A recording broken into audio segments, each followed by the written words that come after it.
training class. Please make sure that you have downloaded the handout associated to this class. This class is a continuation of the business activity use class, but its focus is on how to configure and set up the drop-down lists that are used in business activities. Let's start on page 2 of our handout. We're going to go directly to Configuration Management. Within Configuration Management, we're going to select Business Activities, Activity Type. During the Use Setup class, we were reviewing different activity types such as customer service, purchasing, RMA, sales opportunity, and service. If you would like to set up a new activity type, we can put NEW for new. It can take a 1 to 3 character code and just type new type in the next field. Whether or not a user can edit the due date, and whether or not we want this to be active. And hit Save, and that will set up the type. The code lists, which are the drop-down lists, you'll have code, priority, status, resolution on the business activity screen, are set up in the following tabs, and they are then, once set up in the list, they're associated back to the type. Each tab, let's say we're looking at status right now, will have a combined list for all types, and then which type is associated to each one will we define when we're done adding codes. So for status, we have authorize, close, callback, need more information. We're going to focus on RMAs today. So with that, I want to add a new status, so I'm going to add one called canceled. Your codes can be 1 to 3 characters in length, and then your description of what shows up in the drop-down needs to be entered. You need to make sure that they're always active, unless you are specifically trying to make a code inactive. And then hit Save. So the 3 main things are the code, the description, and whether or not it is active. On this particular screen, we have other options to identify with the type. The first will be the included column.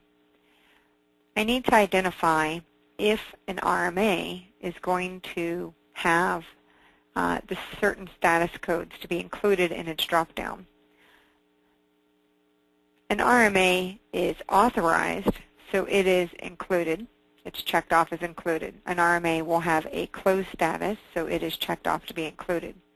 An RMA typically will not have a callback, so we are not including it. We may need more information, so we've included it. It would not have an opportunity. Open or pending may not apply in my business, so I'm going to uncheck those, but I'm going to go ahead and say an RMA can be canceled if the customer calls back. The next column is the default. The default is a default status every time I start a new activity and I select the RMA type. Do I want the status of authorized to be a default status when I first select it? I'm going to hit Save. And then I'm going to close the screen and go start an RMA to make sure that you can see the changes that I've made. Go to Activity, hit New, select an RMA type, and the first thing that you'll see is Type, RMA, with a default status of Authorized. And you'll see I've concluded in my choices of Authorized, Canceled, Closed, or Needs More Information as my final list. Let's go back into configuration.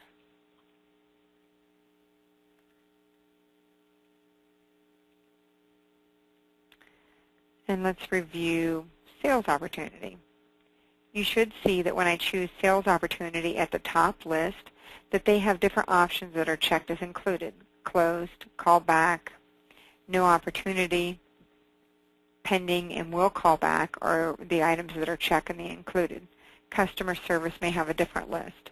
So realize that whatever you're highlighted on the top in the activity section is going to impact your included in your default list. When I set up the canceled status code, one of the things that I did not do and I should do is check in the closed box that when somebody selects a canceled status, it does close the activity. There's no reason for it to be opened anymore.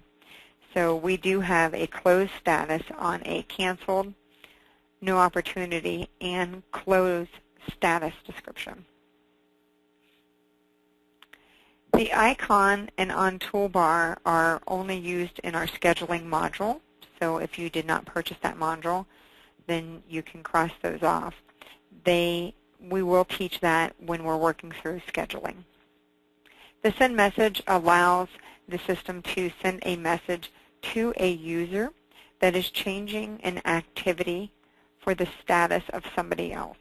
So if I have an activity assigned to Pamela Smart and I change the activity status to open, and my name is Charlie, and I'm changing Pamela Smart's activity to open, then it will start an email. That's what the send message is for. It will start an email to Pamela to let her know that I am changing the status. I have an opportunity to type in the information in the email to her or to close it and not send it. I'm going to move to the priority column. Priorities are set up very similar to status codes in the sense that we have a code, 1 to 3 characters. We have a description. We have the included and the default. So for the RMA, I've only included normal and urgent, and I have the default of normal. The hours till due was discussed in the business activities use class. If you create a business activity and you set the urgent priority status, then it will automatically set the due date to be 2 hours from the open date and time of that original activity. If you select the normal status, it will set it to be 24 hours.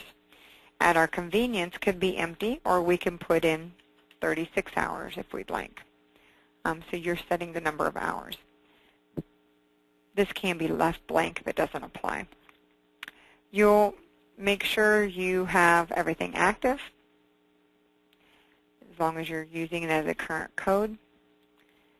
And the icon column is used in the scheduling module, of which we will not discuss right now. We do not have that module cross through that. The code tab. The codes are used to further categorize your activities.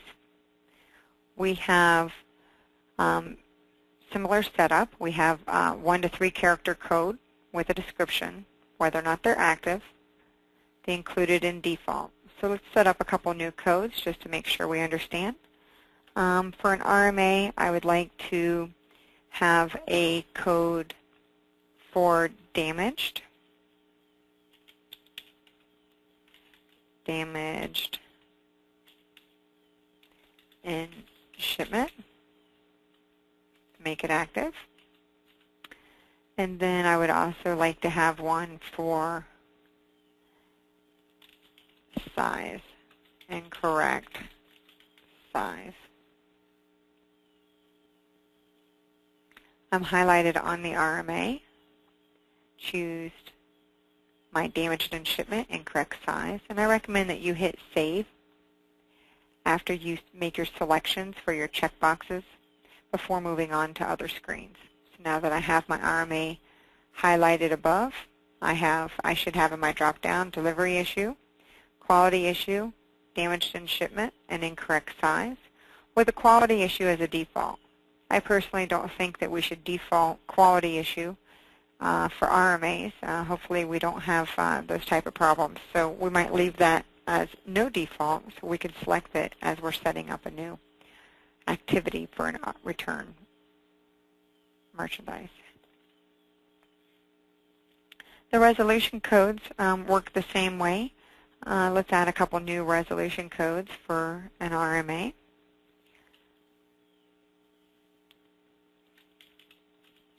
We ship them same product.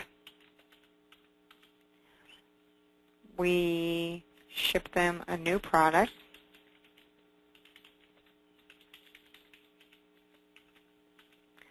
Or we provided a refund.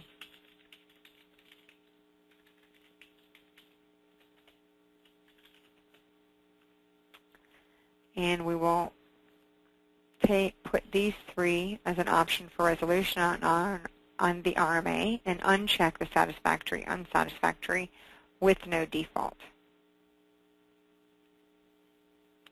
So if I highlight the RMA above, then I will show that these are the three that are going to show up in the drop-down. The Scheduling Class tab is only used if you have the scheduling module. We will not cover that today. I'm going to close this, go back and create an RMA activity once again just to confirm our changes.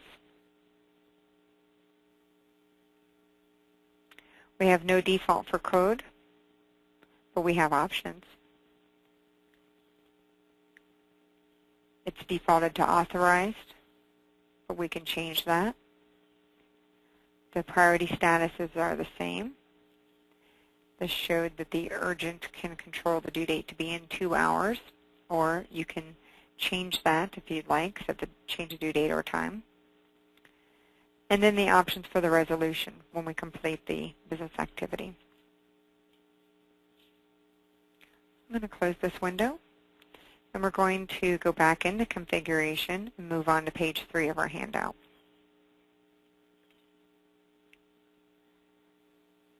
Under the Activity Options tab, if you have the print preview checked, there is a report that can print from the business activity screen. The print preview means that you want to preview it on the screen before sending to the printer. If you just want it to go straight to the printer, then you would uncheck this option. The section option is new activities are unassigned by default. What that means is there's an assigned to box in the business activity screen. It will, when you create a new activity, it will automatically be created to the unassigned to user. If you don't want to use the unassigned to user, you can uncheck this. Unchecking this will have the business activity automatically assign itself to the person who created the business activity. And you could reassign it if necessary. Your lookup defaults, you can set the lookup to always default to opening at description, or let's say you'd rather search by discussion. You can have the begins with or contains options as well. You can set the filter to always default to a particular lookup default as well. On the left-hand side, we have Customer Type Alert section. What this means is you can set up multiple customer types within ACCTivate and associate them to your customers. If you have customers that have specific meaning, a customer type that has a specific meaning, such as, in this example, customer or prospect, or you may have platinum, gold, or silver customers or something of that nature, or wholesaler, distributor, any types of customer types. And you want the types to show up when you create business activities to alert the user this is a customer of this type. Then what you would do is check off that type, close this window. So I'm checking off prospect. I have one customer in the system named Bristol, and he has been assigned a prospect. If I hit Create Business Activity, what happens is it automatically associates Bristol as usual, but the additional information of prospect showing up in red, which is his customer type, will now show in the activity because I have that option turned on.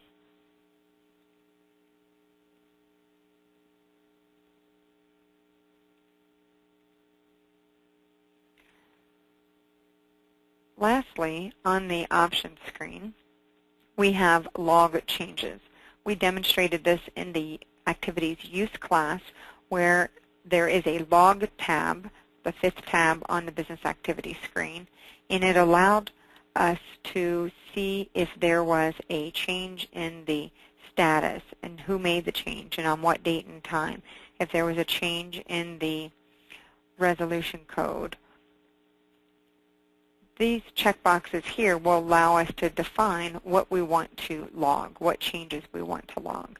So it doesn't log every single keystroke that somebody enters, but everything in the header section of the activity can be logged if there are changes. It's going to default to everything being turned on.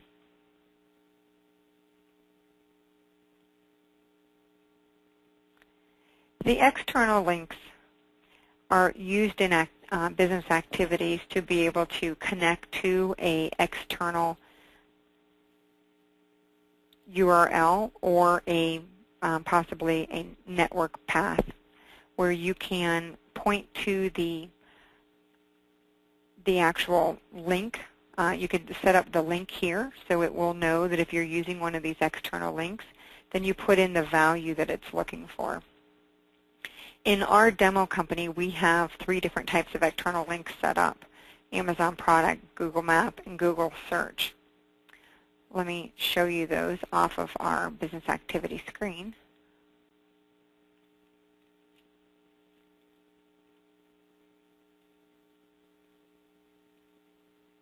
They're listed right here. If I choose Add Amazon Product, it will pop open a box which will allow me to put in a product.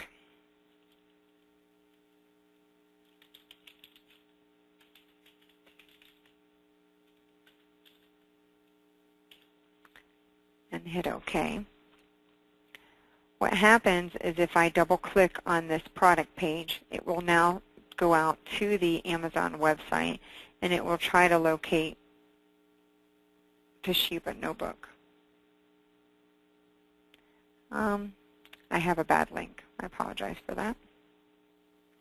But you can see what it does.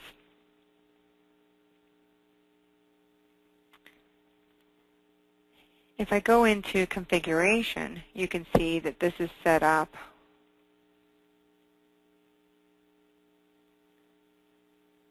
by setting up a description. So the first description was Amazon Product.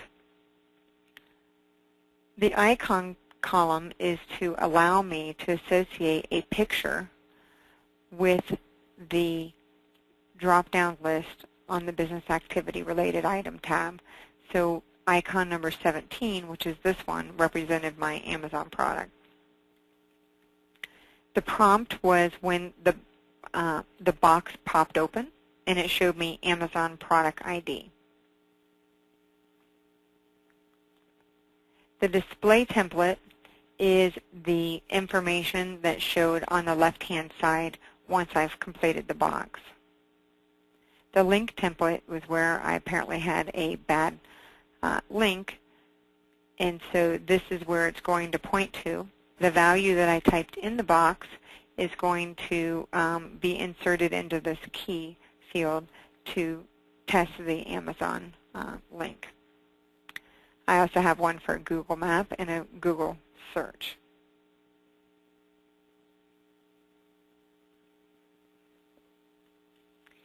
If we move on to page 4, we will discuss the business activity user permissions setup.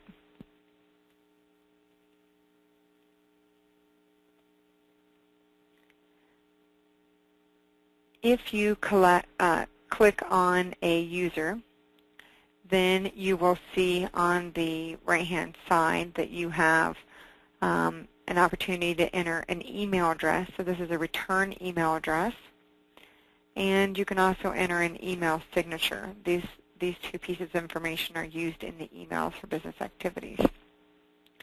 At the bottom of the screen, This will show if when I close the Configuration Manager window or when I open ACCTivate for the first time, if I wanted to automatically open up my alerts, my business alerts, my business activity review, the scheduling module, or a dashboard automatically. So as soon as I log into ACCTivate, do I want it to open the screen automatically so I can see if I have any new information. If I wanted to set user permissions for business activity modules as to what users can access or cannot access, then I must tell you that the user information is under the issue tracking. This module was renamed at a later date, and this permission has not changed. So it will be issue tracking is related to business activities. The issue information as to if you can access activities should be maintain or view only or not allowed. If they can get to a business activity and not do anything, that would be view only. If they cannot get to business activities and see anything at all, then that would be not allowed. Otherwise, maintain. And then whether or not they can use the reports section of activities, if they can print off reports, yes or no. The accept service assignments and the service scheduling are both part of the service scheduling module to be covered at a later time. That is all we have in the business activity setup class. We appreciate your attendance and hope you enjoy using the module.